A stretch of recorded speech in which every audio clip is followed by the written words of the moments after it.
¿Qué tal, amigos? Buenas noches, bienvenidos nuevamente a su canal, bienvenidos a Pánico Satánico. Hoy traemos una nueva historia que estaremos compartiendo con ustedes. Se titula Las Ruinas Prohibidas y espero les agrade.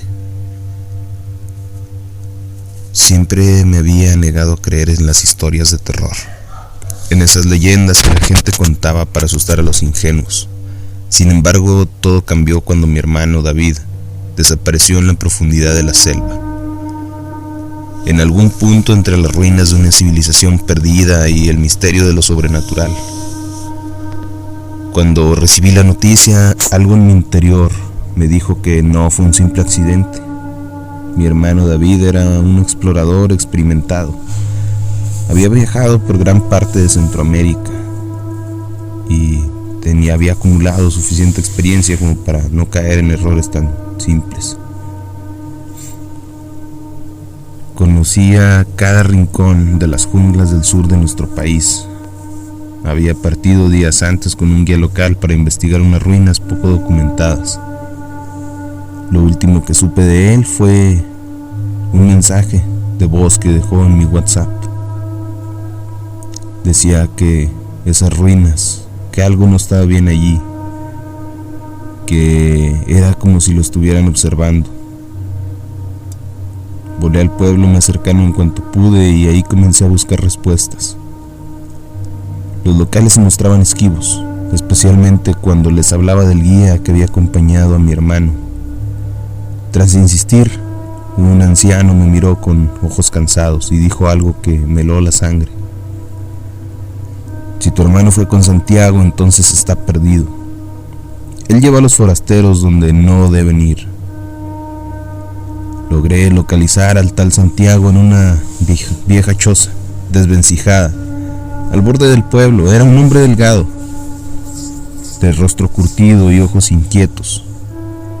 Al principio negó saber algo sobre mi hermano David, pero un destello de culpa cruzó su mirada. Lo convencí con dinero y amenazas hasta que finalmente aceptó. Me llevó al lugar donde había llevado a mi hermano. El viaje fue largo, arduo. La selva parecía volverse más densa y opresiva a cada paso. Santiago se mantenía en silencio, pero de vez en cuando murmuraba oraciones en una lengua que en ese momento yo no entendía qué era. Cuando llegamos a las ruinas supe que algo estaba terriblemente mal. Las pirámides estaban cubiertas de enredadera y musgo, como si la naturaleza misma intentara ocultarlas. Los relieves tallados en las piedras mostraban figuras grotescas, cuerpos humanos fusionados con criaturas de pesadilla. Mientras exploraba encontré un altar cubierto de sangre fresca. Allí estaba la mochila de mi hermano tirada a un lado, junto con su cuaderno. Las notas de David hablaban de tumbas mayas ocultas, donde aquello que en esas épocas, en esos tiempos, consideraban profano era sepultado. Se sepultaban vivos como castigo por sus prácticas oscuras, según él. Esas tumbas habían sido selladas para que las almas no pudieran escapar, según lo que había investigado mi hermano y había redactado en ese pequeño cuaderno. Pero algo las había perturbado. En sus apuntes también mencionaba altares macabros, adornados con huesos humanos y figuras de cera que parecían representar cosas horrendas. Mientras caminaba por las ruinas descubrí una de esas tumbas. Era un agujero profundo, cubierto por una losa rota. Adentro las paredes estaban marcadas con arañazos, como si alguien o algo hubiera intentado escapar desde adentro. Alrededor de la entrada había figuras talladas, rostros deformes de mujeres que parecían gritar en un silencio eterno. Lo peor era que varias de esas tumbas ya estaban vacías. Nos vamos ya, escuché decir a Santiago con su voz quebrada. Le pregunté qué pasaba y me heló la sangre su respuesta. Me dijo: este lugar no es para los vivos. No tuve tiempo de insistir porque algo crujió entre los árboles. Nos sentimos observados, la oscuridad parecía moverse, como si sombras invisibles nos rodearan. Un murmullo empezó a llenar el aire, un cántico, en una lengua que no conocía, pero que Santiago sí reconoció. Es la lengua que se utilizaba en otros tiempos, una lengua prehispánica. Él dijo temblando: están rezando. Las sombras parecían cobrar forma entre los árboles. Eran siluetas humanas, pero sus movimientos eran antinaturales, como si bailaran al ritmo de un ritual olvidado. Su canto era hipnótico, pero al mismo tiempo me llenaba de un terror visceral. Corrimos de regreso al vehículo. El viaje de vuelta al pueblo fue un tormento.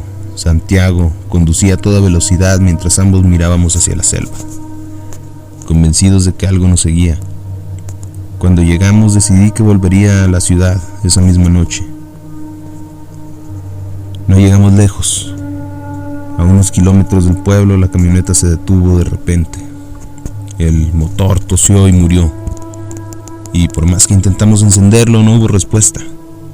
Fue entonces cuando lo vimos. Entre los árboles una figura enorme nos observaba.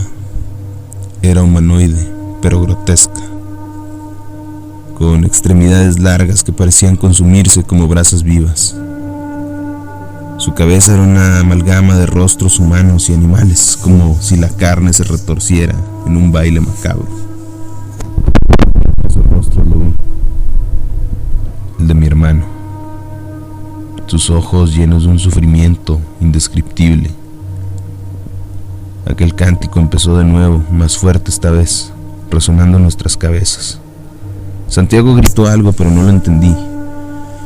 Mi cuerpo estaba congelado de miedo, y esa criatura comenzó a acercarse. Con cada paso el aire se volvía más pesado, más irrespirable. Entonces, como un milagro, la camioneta arrancó.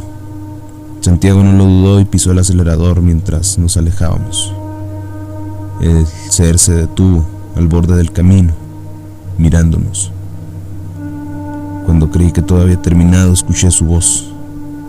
No la de Santiago, ni la mía, ni la de mi hermano. Era la voz de esa cosa. Tu alma ya es mía. Tu cuerpo también lo será. Desde entonces no he tenido una sola noche de paz.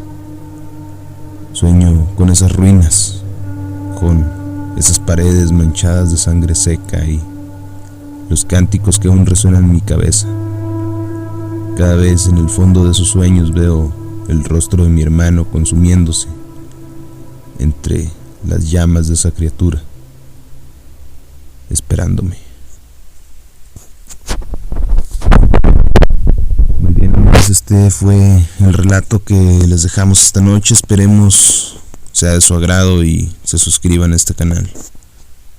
Próximamente estaremos subiendo más videos con historias aterradoras. Que pasen una excelente noche.